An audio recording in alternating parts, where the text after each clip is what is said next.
jerk chicken and Caribbean rice.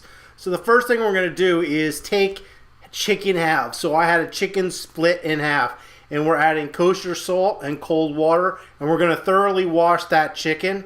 And when we're done, we're going to pat it dry and after it's drained. And then the next thing you're going to see me here is I'm going to put the chicken up on a cutting board, and any excess fat that hasn't been trimmed off by the butcher, you're going to trim that off.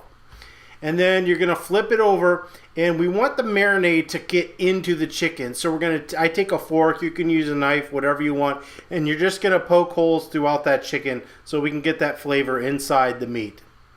So here's some of the spices for the marinade. I'll have those listed in the recipe below. So I've stuck everything in a blender and mixed it up, and now I'm pouring that jerk marinade over the chicken. I'm going to let this sit for at least 6 hours, but overnight is always better.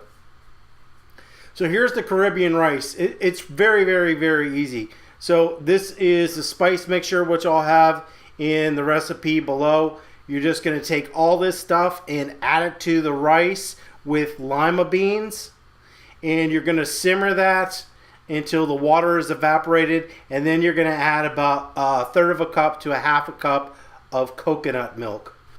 Let your chicken come up to room temperature, and then you're going to put it on the grill. It takes a while to cook a half a chicken, so it's going to burn a little bit on the outsides, but that's okay. Don't worry about it.